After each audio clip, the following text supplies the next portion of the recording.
Hey there, my friend. How's it going? Welcome to the Mindfully Resilient Podcast. I'm your host and coach, Josef. Now, today's episode is a special one. Every episode is a special one, but this one we are revisiting the Consortium of Coaches Roundtable. I got a lot of amazing feedback from the three-part series that we had, Self-Isolation Requires Self-Check-In. So I decided to sit down again with Blake Miles, Patrick Savory, and Candice Axford to discuss a new topic, family dynamics. So on April 29th, 2020, we were about 7 to 8 weeks into self-isolation, or since COVID-19 was declared a pandemic and we had to exercise these safety measures. And so we wanted to go over how have the relationships within the household changed? How have they changed? And with your spouse, with your children, with your roommate, whoever's living with you under the same roof. And we talk about how when we reflect that we took a lot of things for granted before all this happened. And we're taking advantage now of what we had kind of considered that we missed. Also, we talk about new family traditions, new traditions that you've created within your household. And did it require a pandemic to start these activities? Have you done some of these activities prior but didn't really put your whole heart into it? But now, because you're together more often, that you decided, let's make it a tradition? And we also talk about the need for private space. It is hard to go and sit down, get some private time to record a podcast or do a video, or just have some good alone time to read a good book without someone bothering you. How do you get that in there? How do you squeeze it in? So we talk about that. And also, we had a sidebar conversation, and it was really, really nice. And Blake brought it up. Candice opens up about some of her recent challenges and how she shifted her emotions to be in her corner to help her thrive. And you'll catch that part, and let me tell you, it will hit you in the heart. It's really good. It's really heartfelt. It will give you hope. It will give you inspiration. And yeah, you'll just put a smile on your face. Sit back, relax, and enjoy this conversation from the Consortium of Coaches Roundtable. And while you're here, don't forget to subscribe to the channel and hit that notification bell to stay up to date with new videos that will help you live every day with joy, curiosity, and passion. Well, hey everybody, how's it going? Welcome to the Consortium of Coaches Roundtable. I am Joseph, and we have Blake Miles. How's it going? We have Patrick Savory and Candice Axford. I'm looking all around on my screen here like the little Brady Bunch.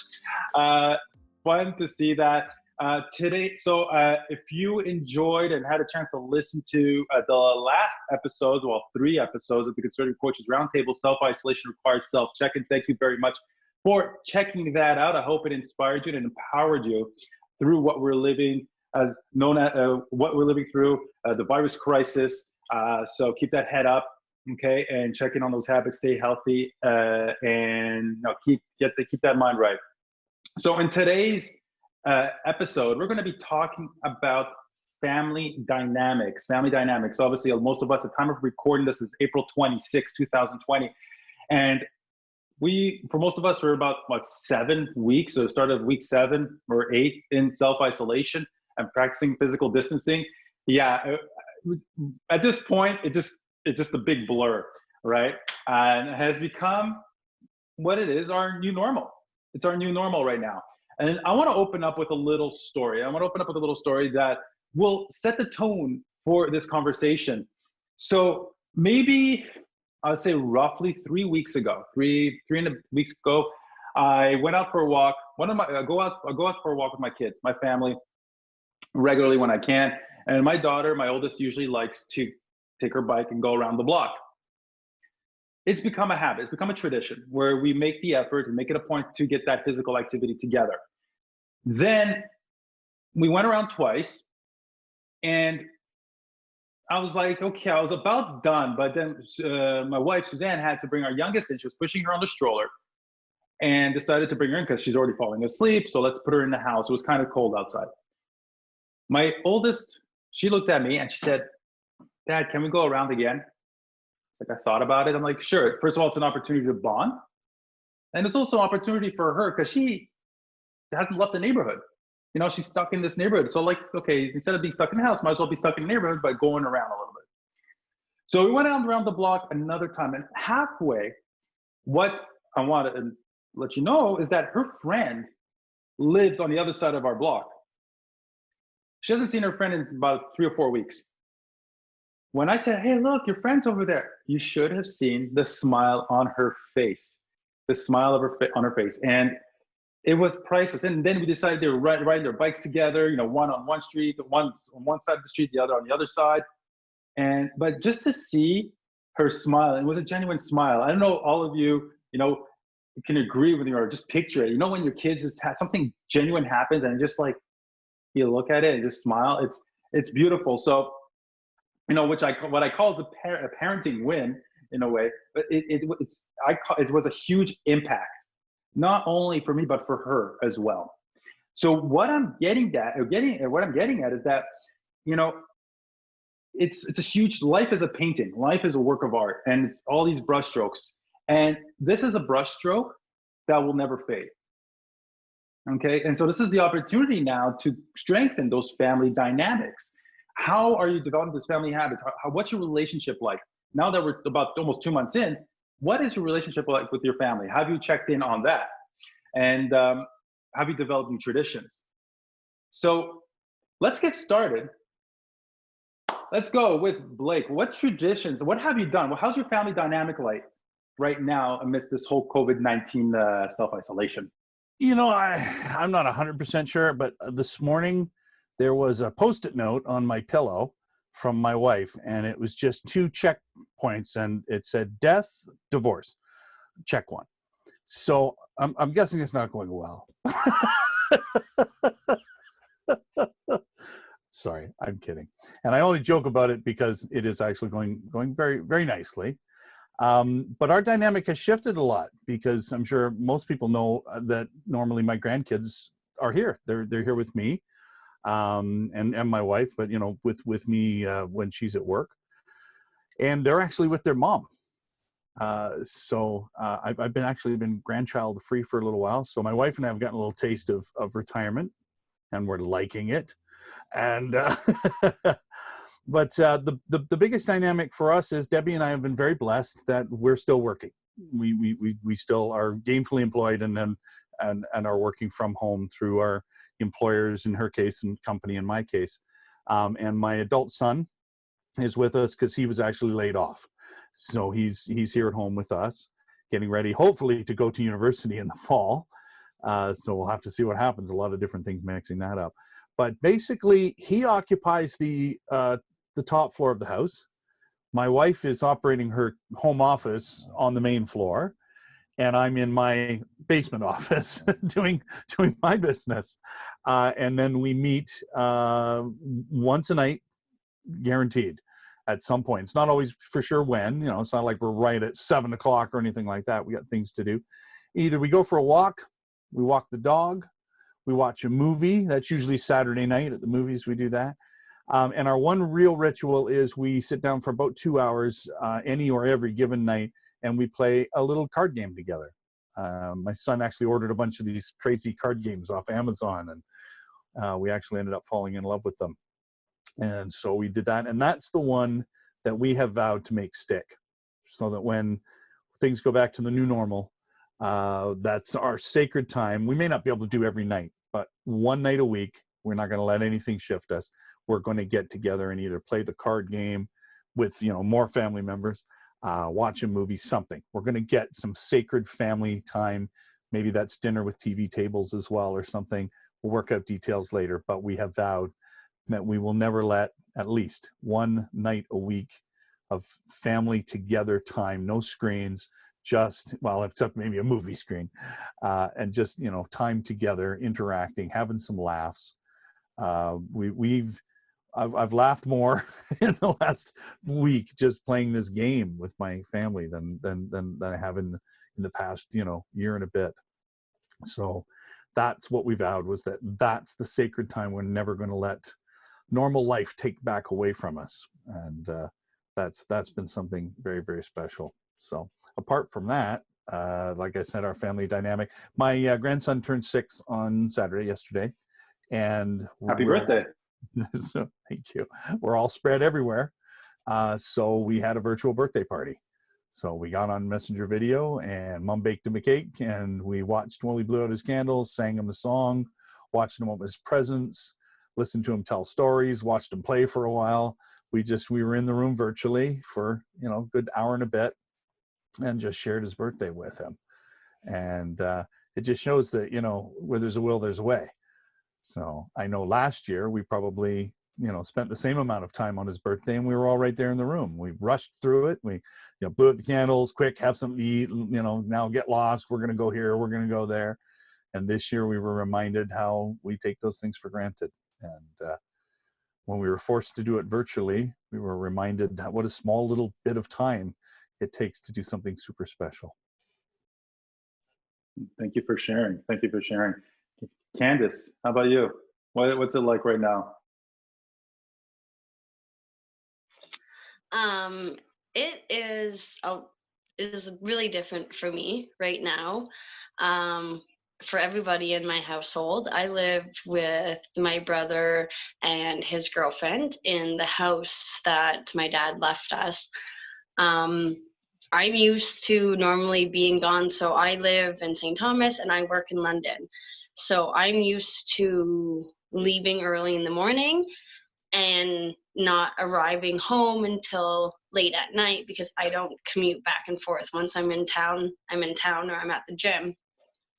So for me to be at home all day is really different for me. I have to try and find ways to create spaces that will allow me to feel like I am at work, that I can get productive, because so far my normal for me, my house, my home has been where I have brought my comfort and my silly and my fun. I haven't really done a whole lot of had to do work. I have done where I've come to just write and stuff, but it hasn't been mandatory. Where now I'm doing virtual classes with my gym, so I'm having to create a space for that.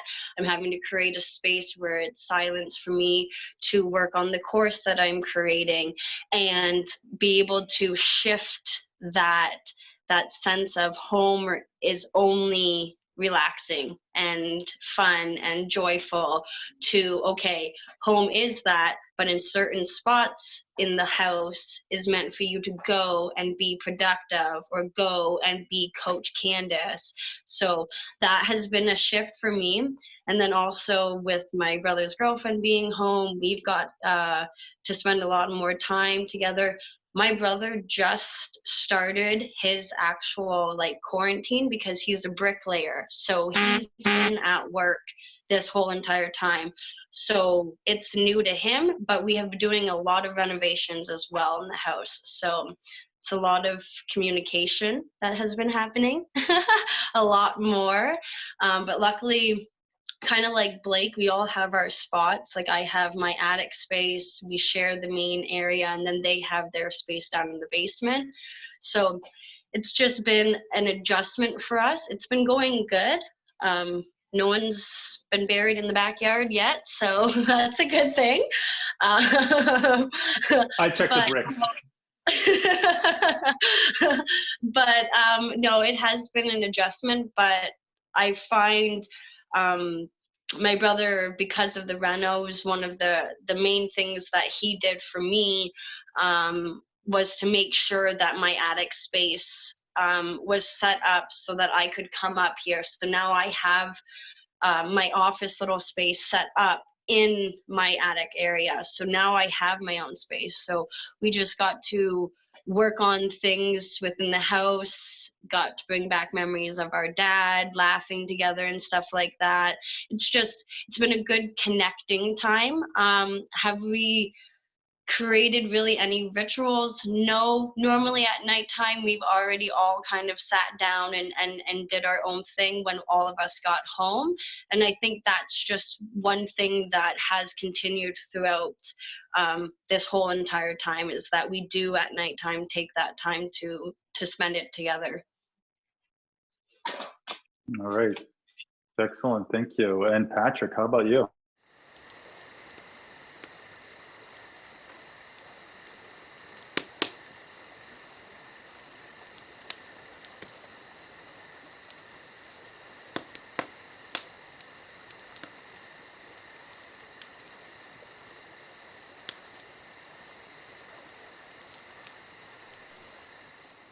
Am I the only one who can't hear Patrick?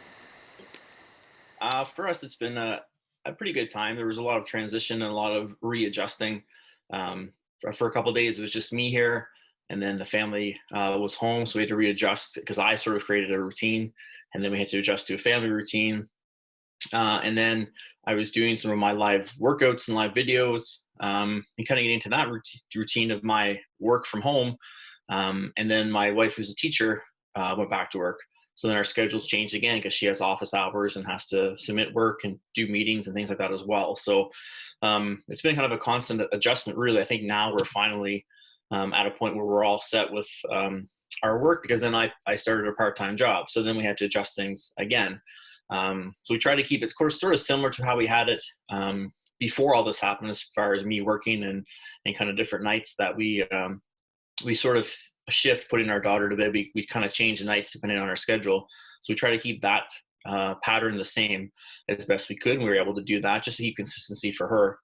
But again, it's just been a bit of adjustments here and there. And then one thing seemed to smooth out, something's changed, and we've adjusted again. So I've actually sort of sat and did my color-coded schedule of just my schedule and what I have going on.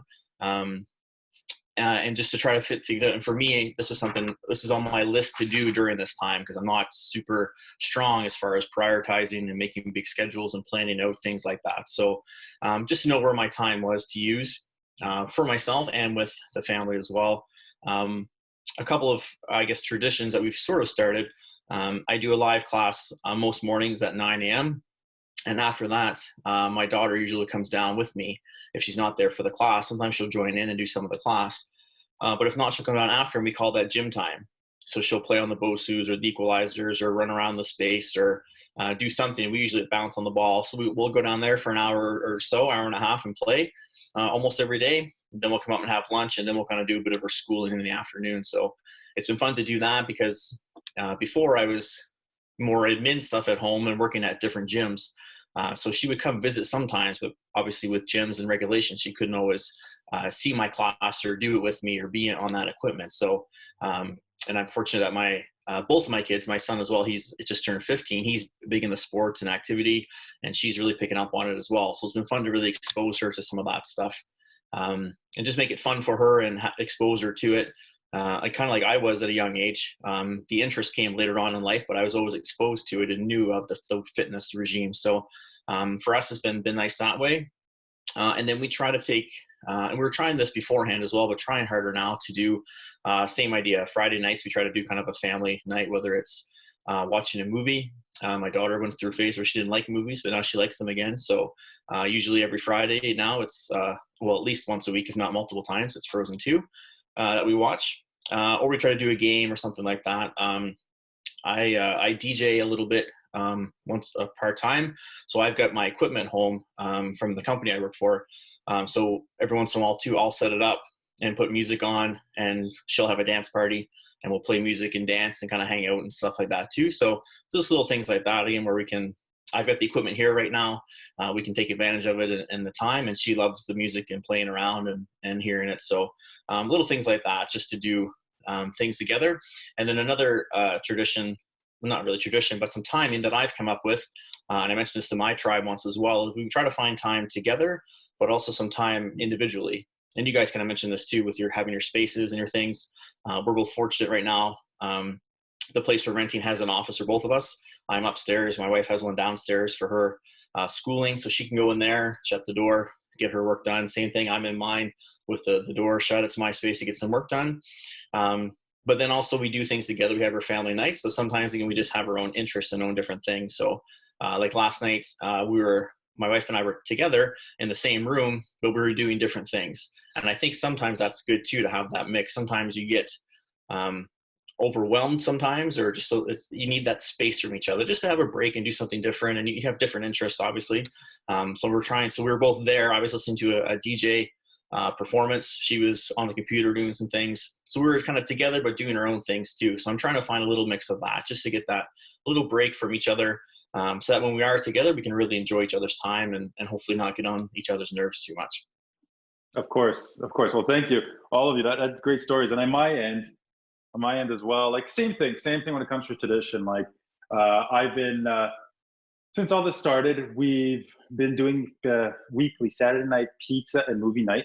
So we'd make homemade pizza, the dough from scratch, everything from scratch, put it all together, and the kids would be involved. We'd get involved in it, grating the cheese, topping everything, making sure everything's clean.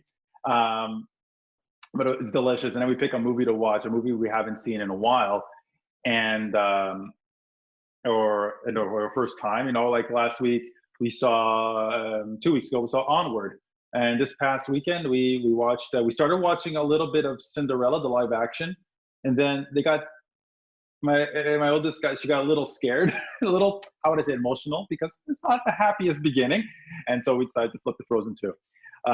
So we've been doing that tradition, which was really nice.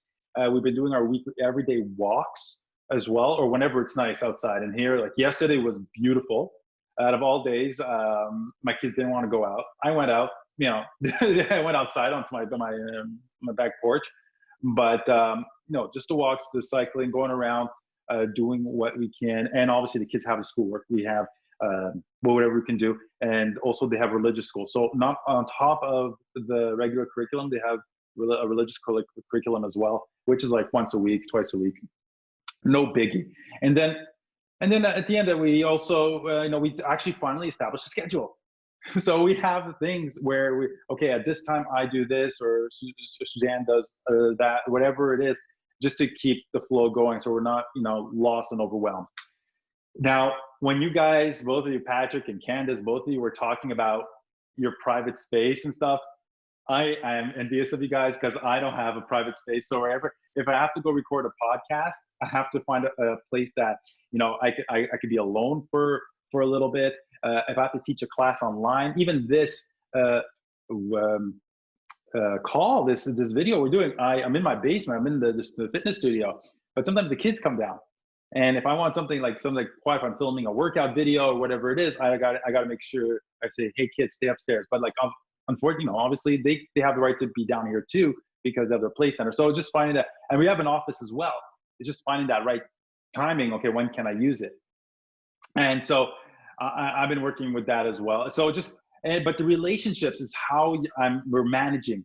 It's not about who's doing what at what time, but it's also how we're responding. Because at this point, we're with that person regularly. And you're right, Patrick, to have that alone time. It's important to have that me time, because right now it's the opportunity for us, for the leader. It's for our inner leader to emerge. To become the leader we truly are. But obviously, to be a leader for others, you need to be a leader for yourself. So finding that me time is important. So when you creating that schedule, saying, "Hey, honey, I need this half hour of me time to work out. I can't be. People can't come in because I'm recording something or whatever it is." So that's key. And I find out of everything here, the habits, dynamics. I hope and I believe most of it will, how I say it, flow into the second new normal, I'm going to say it. Once we're able to go out and do things more freely, I feel like that's going to continue a little bit. For example, we hope to keep the pizza nights going. We also, we're also planning some game nights. And because my family, my parents live in Montreal, we're talking about 5.5 hours away. I don't get to see them often. We started doing, my brother and my father and I, we started to get together and have these calls at least once a week on FaceTime. So that's creating a new relationship, or a new, how would I say, dynamic within our relationship, which is good, which is, we're not letting it, just like not letting it flatten or just go be stagnant. So that's one thing. Now, one question, like I was thinking, so we have all these new traditions. But do we feel, is it something that we could have done? Like I'm using the coaching sinful word, could have. But is this something we could have done previously? Or did it need a pandemic to say, hey, let's start doing this? I think for us, we had glimpses of it, and we tried to do it. We just weren't consistent of it. The pandemic has helped that, because where else are we going to be? We'll be here. So the old we don't have time, do it tomorrow adage can't be there. And I think for a lot of things, it just puts a different priority on what we needed to do. We're trying very hard to keep everyone's office hours to office hours, so that when we are together, we can have that time. Especially being home, there's no commute back and forth. You don't have to leave a half hour early to get to work or whatever the case is. So maybe we're using that extra half hour to do a little work or get some things done, but then we try to shut off and have that time together. So I think it was, for us anyway, it was there kind of, and we've always tried to, but now it's a little more, it's a little easier, I guess, to implement, because there's not as much of a demand of things to do. That old excuse of not having time really can't be used right now. There's lots of time to move and adjust things. And I think, like I said, it's just the priority is there to try to make most of this time and to enjoy time together. Because before this, we weren't really getting it. That little Friday night was almost all we had together because of different work schedules and bedtimes and all that stuff. So now we have more time together. So trying to take advantage of it and make it that priority. So that's, again, it's there. It's a routine.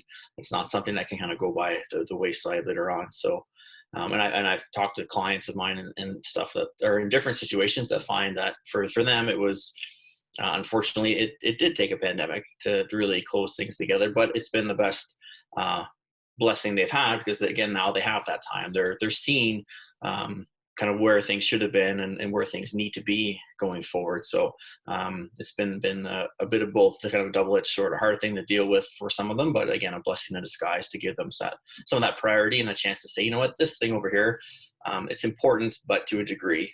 And then this should be the importance. I need to compartmentalize what I'm doing when and be more present. So that's been kind of my experience from ourselves and from what I've heard from clients. For me, getting my projects that I have had up in my brain, that I've had somewhat written down, and some strategies down before the pandemic, and the whole my commute. Hold on.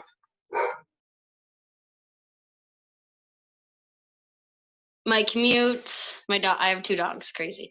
So my commute and all that kind of stuff, the whole not having enough time, the whole my house is my kind of my comfort zone. I don't do work, and now kind of being forced with all of this time, my home having to become a workspace for me, or some of my home becoming a workspace, definitely has got me to get the ball rolling and be a lot more consistent within my own goals and my own desires of what I want to produce as value for my customers and clients and people that I coach.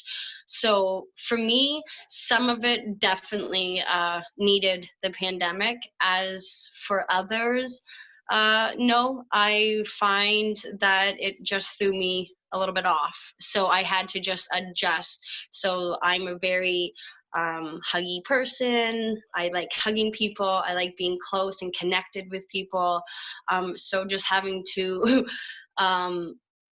take time to also learn that now there's going to probably be some boundaries that people will put within themselves after this that I'm going to have to be cautious about, because even though I may still be that huggy type person, others might have this fear base set within them, not to be so huggy. So I have to I've had to come to learn that after this, I have to be cautious with how I approach my tendencies of wanting to connect with people through hugs. Maybe some people would rather just a high five or a fist pump.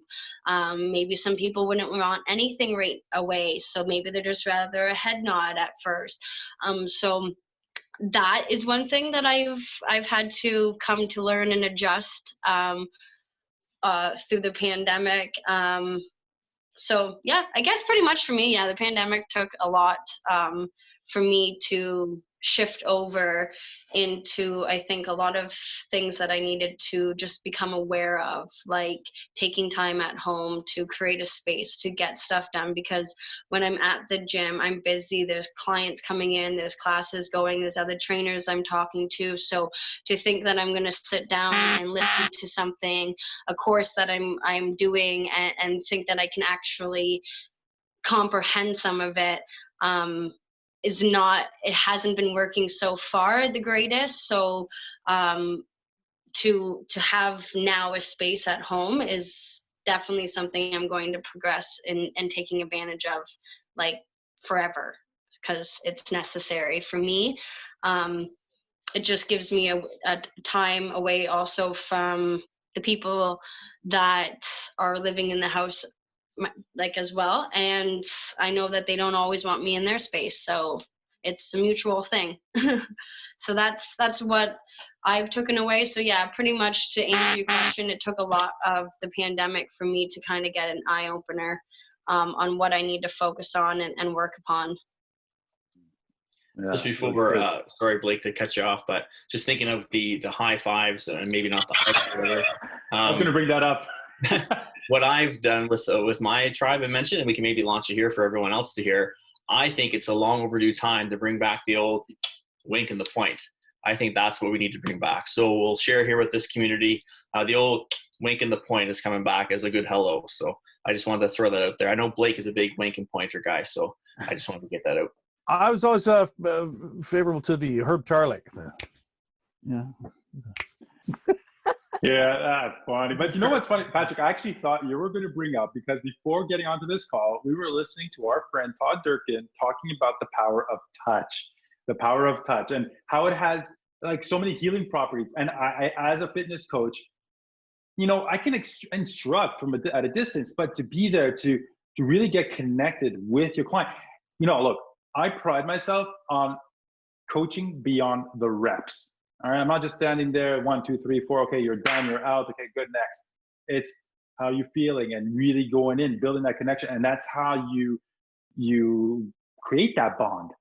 So, yeah, like I agree, Candice. Like, how are we going to do this once all the floodgates are open again?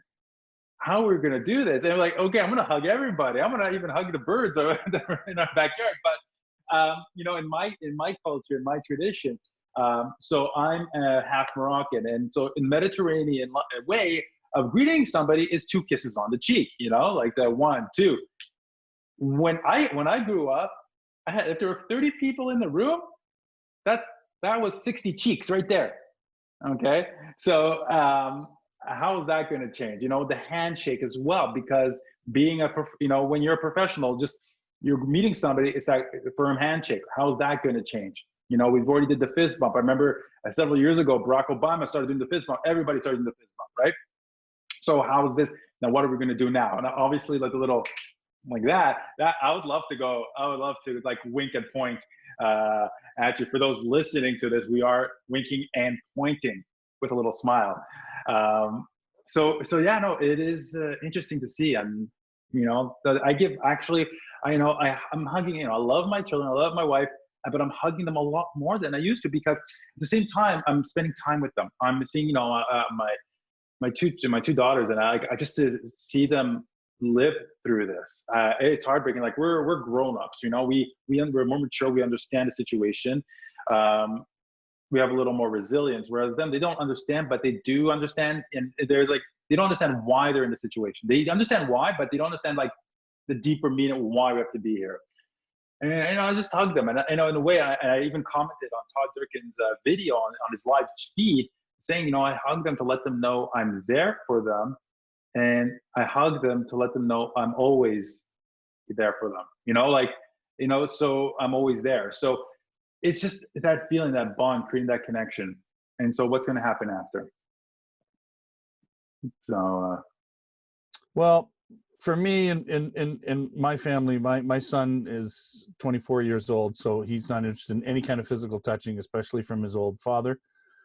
And I got a little warm and mushy with my wife last night, and hence the Post-it note on the pillow this morning. So so I'm sharing a lot of hugs with my dog, basically. So I'll hug your leg when we can. yeah, well, I don't know about you guys, but Candice, the next time I see you, if you don't hug me with everything you got, we're through.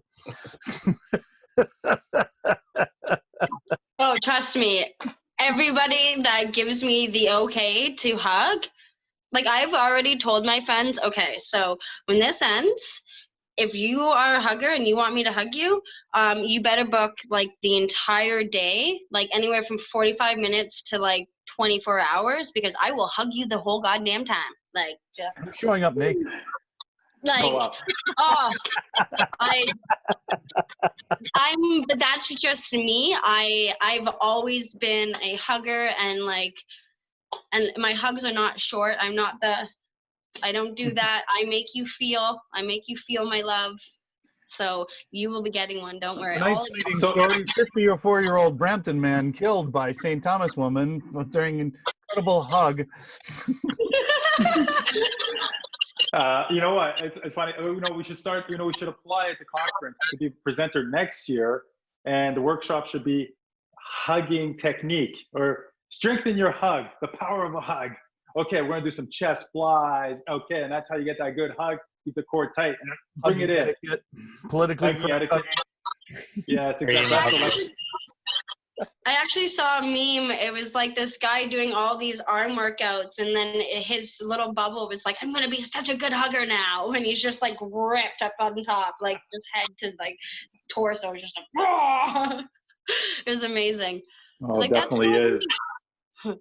Definitely is. So, Blake, so the things you've been doing right now, do you like as well for you? Do you feel like there's something you could have done at a different time, or did it need that little kick in the butt to get started? Everything for me, my whole exploration during COVID has been about taking things for granted. That's been my discovery throughout all of it, all the things that I've taken for granted. Again, I've been very fortunate in that my life wasn't really turned upside down by this. I sit in my basement doing nothing all the time. I haven't gone through any major changes, so it's been a bigger change for everyone else. I'm actually quite the expert on it.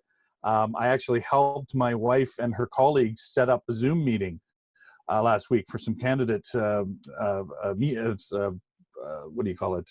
Not auditions, interviews. And so yeah, she was there. They were talking about it, and I just kind of sheepishly put my hand up and went, I'm kind of a Zoom expert.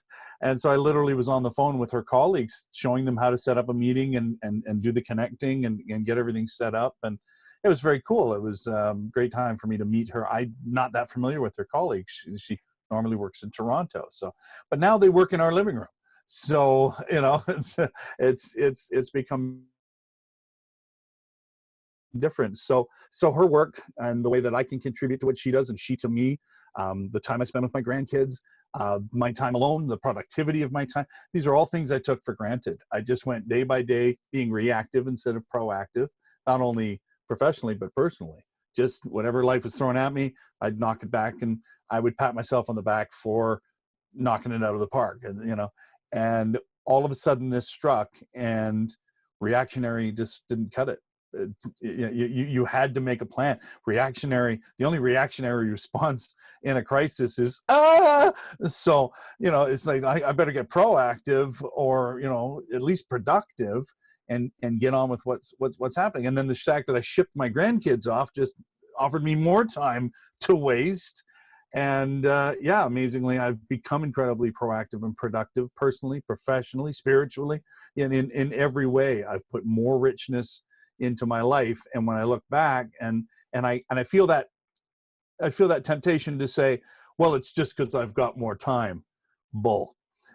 It's because, yes, the time came, but I took the initiative to fill it with something meaningful. And now when I look back at the 24 hours that I had 2 months ago, it's the same 24 hours I have now, just more purposed, more intentionally lived, and I'm taking less things for granted. So when normal clicks back in, once again, I have 2 or 3 rock solid, sacred things that are never going to be taken from me again. I won't let it, be taken away from me. And each one is professional, one is personal, and one is domestic, is something with my family. I've created those 3 cornerstones, and it's born out of the tough admission I had to make to myself that just 2 short months ago, I took far too much for granted in my life. Yeah, and I think that's beautiful. I mean, it's the same, it kind of ties in with what we talked about in our last conversation. It's just, we have to reassess. We're rebooting, taking a step back, and what do we take for granted? Same thing for me. I know I found myself with a few extra hours available because I'm not seeing certain clients during this time. So I found that opportunity to think how to rearrange my schedule.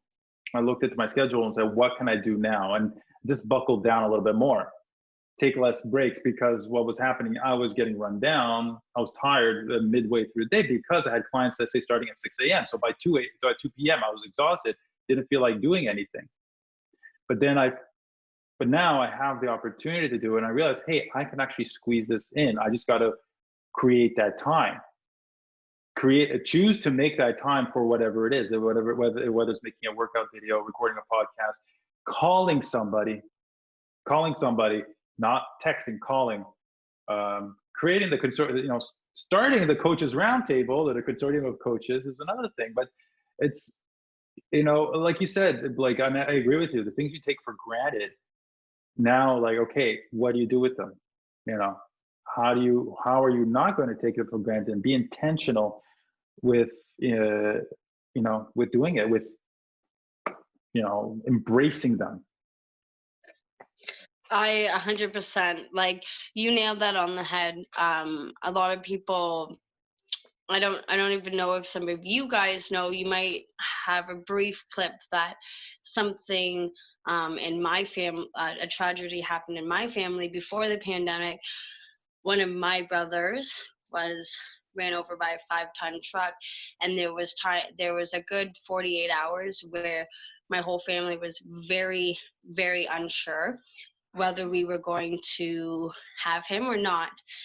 He is recovering, he's in the hospital and stuff like that. But those days when I was not at work and I was at the hospital, and luckily my gym is right by the hospital that he was at, and I'm blessed with members that have given me a parking pass so I could go see him whenever. Going to see him as much as I could, and then having to stop because of COVID really, really sucked. So for me, taking granted for how I spend time with my siblings, because I have a lot of them. I live with one, and even then I take the time that I have with him for granted.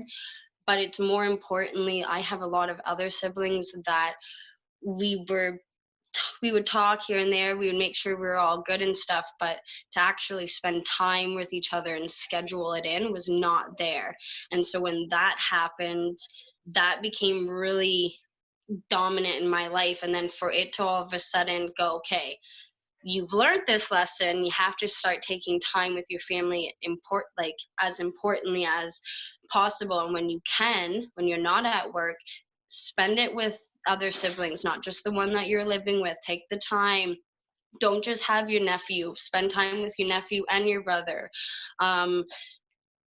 To all of a sudden going, nope, now you can't. You got all this idea, and you've got this drive and this big shift in taking that for granted, and now you can't actually be around them. I have never used FaceTime or Snapchat so much in my life, with my nephews, with my brother in the hospital, with my other brother, with my sister.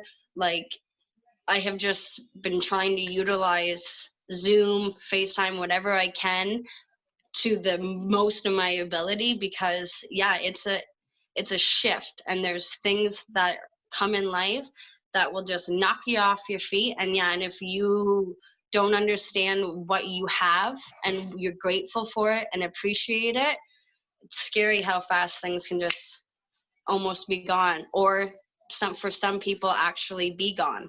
So yeah, to you nailed it right on the head. It's understanding, like, wow, what have I been taking for granted? I have to tell you, Candice, I know this isn't, what we're supposed to be doing here, but I got to take a moment from all of us, coaches everywhere, just to say to you, you lost a friend, I believe, near the beginning of the year. And then you had the incident with your brother, COVID. And I got to tell you, you've had a lot on your plate. We're 4 months into 2020, the year of vision and new fresh starts, and it's supposed to be such a great year. And you've had a lot on your plate, and I noticed that the spark plug hasn't lost a snap. So God bless you for all the positivity that you're bringing. Nobody's got any excuse to not have a smile on their face if you've got one. So you're leading by example. It's honestly, it's a choice. I actually just made a post about that, because I get asked that a lot. How I'm always so positive and what happiness is to me. And I actually just made a post about that. I thank you for all the kindness and stuff like that from all of you guys. I have been through a lot, but I also have been given a lot of blessings. So that is what I decide to shift my focus and my perception on. It's not that I don't take all that I need from what I've gone through, the tragedies or the losses, but I just don't allow myself to stay there for very long. I honor those feelings. I honor those emotions. I honor those scenarios that have played out, but I take what I need and I shift myself to something productive, and I just try and transfer that energy when I feel it's okay for me to transfer them into something positive. So that's what I try and do in every scenario. So even for this pandemic, the shift of going back and forth, being go, go, go, I had to transfer my energy into, okay, how can I get calm? So that was very different for me. Like, how do I transfer my energy from like, because I'm a wild, if anybody knows me, I'm bouncing everywhere and I'm going, to, okay, how do I just hang out and chill? So that it's just all about how you choose and how you decide to show up. I think too that we've all talked about sort of taking things for granted and putting things in perspective and learning about yourself, and we've all kind of done that. And I think the difference between those that have things stick and those that don't are going to be the ones that actually sit and realize what they've been through. They realize that they've taken things for granted, or that they have to learn new skills about themselves, and actually appreciate the fact that that's what this is. That's what we meant the last time by talking about a big life reset, is to learn things about yourself and to get better, and review what you've been through. Like Candice just said, we've all had experiences that we've been through that have helped us prepare for this. I mentioned, I believe last time when I was in Afghanistan, living and working, I felt that prepared me for some of the limitations that are going on right now. I'm from Nova Scotia. There was an incident out there a couple weeks ago that's really awkward for me to deal with and be around, because I'm not there. I'm here. I live in Ontario, for those that don't know. So, but for it to hit home and to know that those people and families, like you just said, Candice, those people can't really get together and help each other and hold each other and hug each other, or however they want to deal with things. So it's a really unique situation. So I think those that can really sit and do the planning and have the processes and make advantage of all the time that we now magically have, like Blake said, it's always been there, but really appreciate what we've gone through, and that, oh yes, I took things for granted before. Now I have a better understanding, so that when the real world comes back, now I can apply this philosophy into it. Otherwise, they're going to go back to the way it was, and they're going to wonder again what happened with all this magical time I had during the pandemic. You just didn't appreciate it and understand it to put it into play. That's a really great point, Patrick, because we're all patting ourselves on the back, I think, for realizing things we took for granted. But you're right, coming out of this, it's going to be those of us that are brave enough to atone for the error that are going to make it happen. Like, some of us have had to stop and meditate on, boy, was I ever wasting a lot of time? Boy, did I ever screw up. And yeah, it's those people that have the bravery to atone for it and really say, I can't let that happen again. and even take the steps to prevent it, those are the ones that are their new normal is going to be a richer, more fulfilling life. And now's the time to take those steps. Don't wait till it's over. Start putting those steps in place now, so that when this does pass, you're ready to go into your new life in that method. It's the time is now to plan that stuff out. Yeah, it was interesting that you bring that up. Not to deviate too much, or it's still in line with what you just said, Patrick. My aunt, by the way, you'll be hearing her in one of the episodes of the Mindfully Resilient podcast. She's a coach as well. She's an executive coach, and so she shared an article with me about this. Somewhat in that article, where the author compares this to a delayed flight, to being on an airplane, especially with kids. We all know that. If your little one's with you, it's a stressful situation if the flight is delayed or you miss your connecting flight. So in a nutshell, they compare this to the delay, that you're on the plane, you can't do anything about it, and you gotta wait. And then he says, this is the time not to take big on lofty goals. I kind of read that and I'm like, okay, the audacious goals I understand because there's something, but it doesn't mean you cannot start the process. Start the process in achieving goals, be growing. You want to promote growth. You don't want to remain stagnant, because what's going to happen is that when we come out of this, we're going to have to excel. We need to be stronger than ever, more resilient. And if we just hang back and coast and do what we need to do to survive, well, when it comes to really surviving afterwards, that's going to be a challenge. So now's the time. So grow. Take a stock, take inventory of what you took for granted, apply it, and be courageous, not with other people, but with yourself. That's the hardest thing, is being courageous, speaking courage, words of courage with yourself. And Brene Brown actually mentioned it in one of her books, The Gifts of Imperfection, that courage stems from the word heart, which means speaking from the heart. And you got to speak from the heart for yourself. And if you're not wholehearted with yourself, then it's going to be a hard journey forward. So talk in the mirror. I always say, talk to myself. Speak out loud if you have to. Yes, you'll look crazy, but who's really crazy in the end? The people not looking at you nuts and thinking you're weird for talking to yourself and growing, or the person who's actually wanting to grow, who wants to be a better version of themselves? I'd rather take the latter on that one and say, hey, I'm crazy enough to want to grow. So that's the situation right here. And before we close the conversation, it does feel like we all have this. So for those listening, for those watching, we're all, feels like right now we have these moments in life where our own world implodes on us, implodes around us. Okay, we're left in the chaos. Some might be a little blip on the radar, whereas others may be full chapters in our lives. All right, but it's how we respond to those events that defines the tone of our journey moving forward and defines the leader we truly are. And I don't want to go too much into depth, but it's just talking about resilience. And I just thought of it and I had to bring it up. I couldn't wait. I was going to wait till after. And I'm like, you know what? I'm going to bring it up now.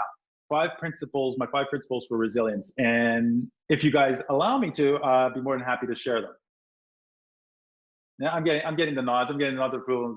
And by the way, I'm recording this before May 4th.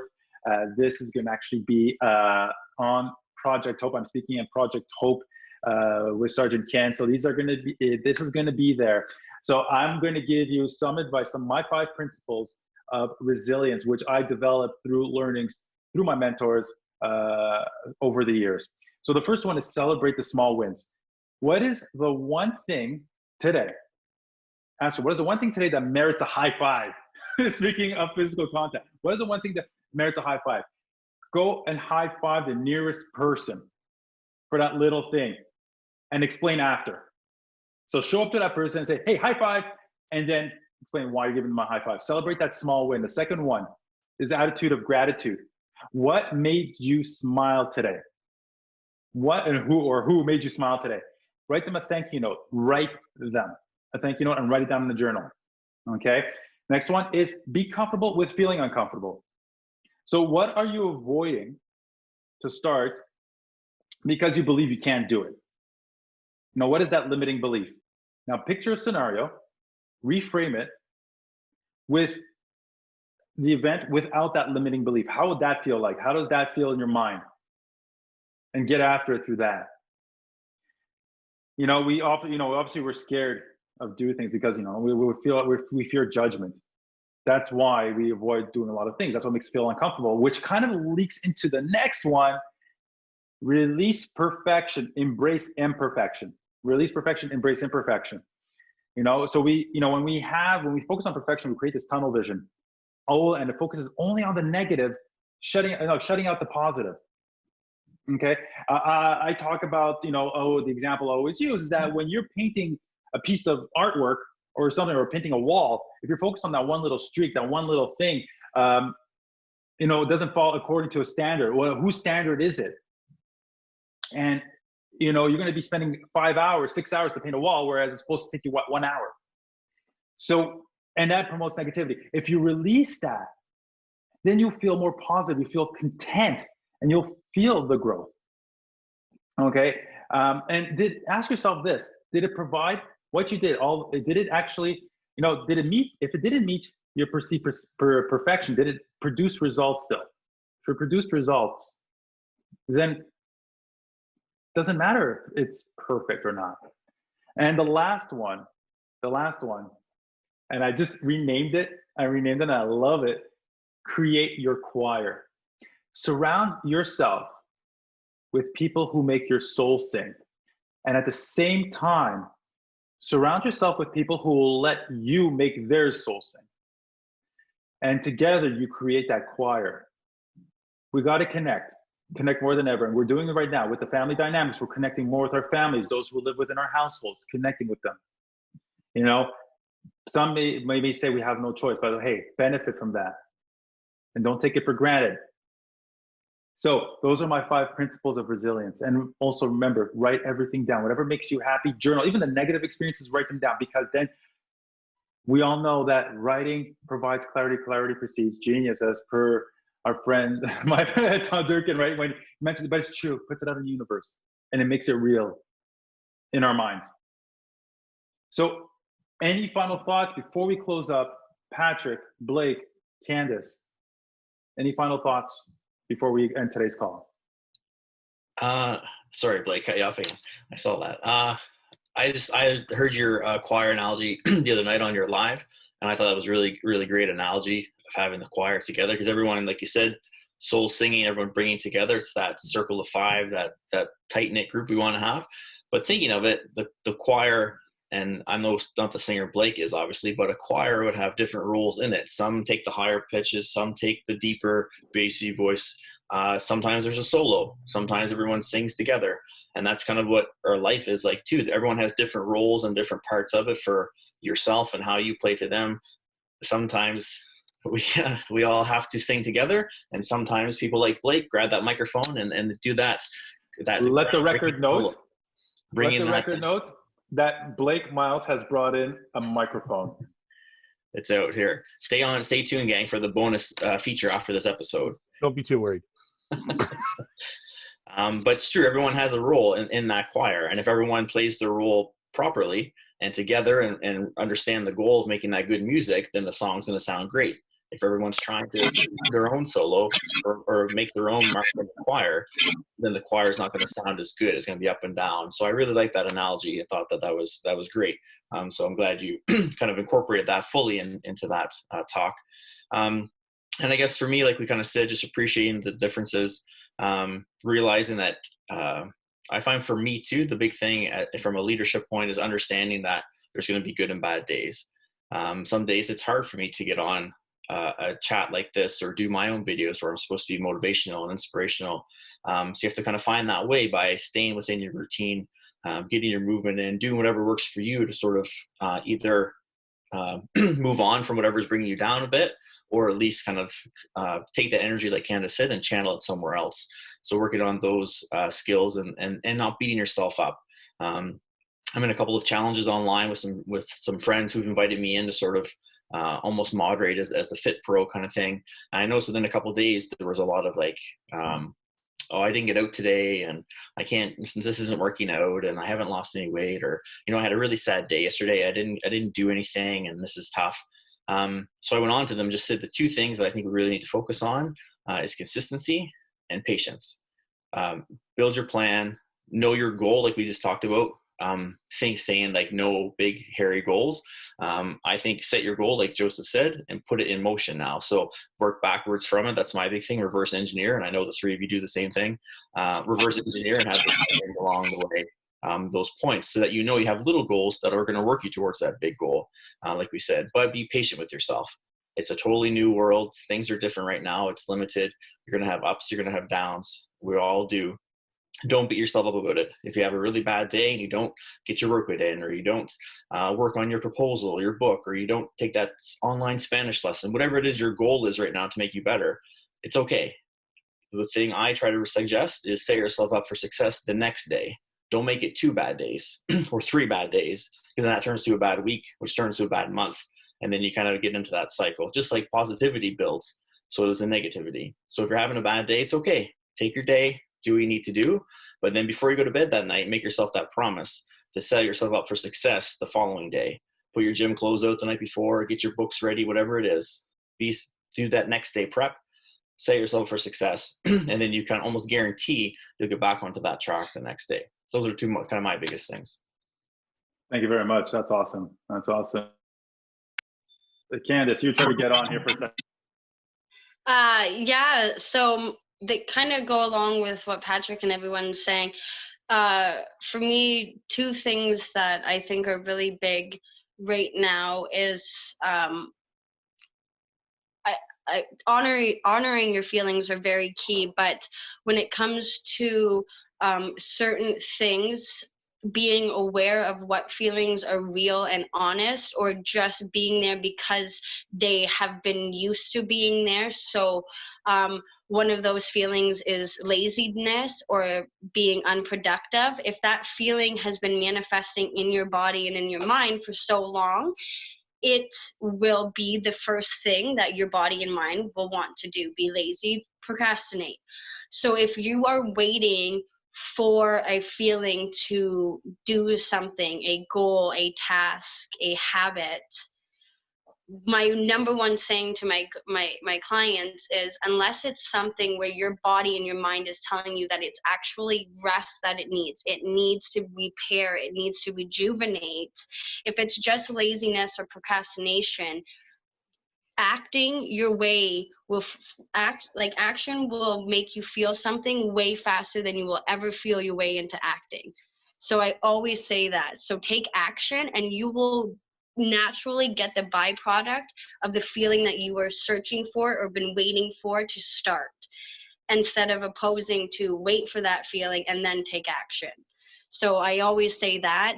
And then I also always say, when it comes to your goals, taking little steps at a time. So instead of feeling like, oh my God, this is all that I have to do, and these are the 5 habits that I want to implement before all of this ends, starting off, we're going to be here for a while. If you feel that you're failing at a lot of them or you're not doing them, start one. Make sure that you complete it for 2 weeks straight before, not without skipping. And if you skip, reset those 2 weeks. So have 2 weeks where you're doing a certain routine or a certain habit. If you're wanting to wake up early, make sure that for 2 weeks straight, you start waking up at 7. If you wake up at 7:15 or you sleep in a little bit, that 2 weeks starts again. Once you've managed 2 weeks of actually succeeding with that goal, add something small onto it. Then it doesn't feel like you're just bombarding yourself with so much and going, oh my God, well, because I have all this newfound time, I should be able to get it. Well, no, our mind will still feel like it is stressed out, especially if it's already in that state of uncertainty or fear. So just taking it one step at a time, making sure that you actually get it implemented into your body, it becomes an identity of who you are. I'm a person who wakes up early instead of, oh, I wake up early. There's a difference on how you shift your mindset. So just working on those 2 things. And then, like I said, act your way into feeling before you feel your way into action if you need to. Nice. That's good stuff. Thank you. And Blake. You know, I want to cap this with kind of a summary by telling you a story. And the whole thing clicked for me when you were talking about talking in the mirror. I'm a huge talk in the mirror guy. I've long told my family I talk to myself because it's sometimes the only way to guarantee quality conversation. And, and they've accepted it. It's normal now. There is no insanity here. You know, it's there's something wrong if dad's not talking to himself. So, but I've always told people, get up every morning or before you go to bed at night, whenever you need it, whenever the time is, maybe in the middle of the day, walk up to the mirror, look at yourself and say, I love you. You know, people struggle to say I love you to one another, but nobody, you know, say it to yourself and mean it, you know? And so I've taught all these things to my children and to my grandchildren. And my grandchildren, as young as they are, you know, they've come to understand that, you know, Grandpa looks in the mirror and talks, and says things and has conversations while he's shaving and whatnot. And this all came together for me in a joyful epiphany of what I bring to the world, I guess.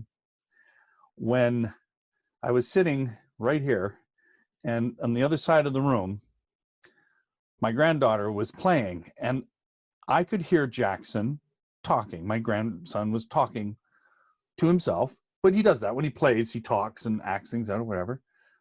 But it was when Alora stood up and said, Jack, what are you doing?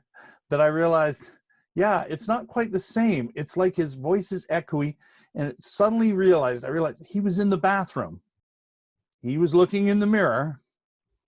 He was talking to himself. And it all flooded into my head as Alora said, what are you doing, Jackson? And just after it all came into focus, I heard his little voice say, shh, I'm coaching. That's hilarious. Yeah, and I think that was the most epiphanous thing in my life ever was a 6-year-old child who put it all into perspective. I'm looking in the mirror, I'm saying some positive, encouraging things, and he was talking in third person. So that was the whole craziest part about it. He was speaking to this imaginary person out in the middle of the world beyond the mirror and telling them that they were good and that they had a purpose and he was coaching. Oh, that's amazing. That's it. Our little ones watch us. And you know what? To see that happening, you created an impact, and we saw these people, you know, like kids too, when they create boot camps as well. Like you see it all over the place, and you know, Patrick as well. And you know, that is a beautiful story. And I want to end it off there. I want to end it off on that beautiful note, talking in the mirror in the third person, because you know what? You are your own coach, you are your own athlete, you are your own competitor, and you will grow through this, thrive through this, no matter what the struggle, no matter what the situation, and you will thrive and emerge more resilient than ever. Anyways, guys, thank you very much, all of you. Patrick, Blake, Candice, Thanks, thank Joseph. you. Take care, everybody. Take care, have a great evening. Bye, guys. Thank you.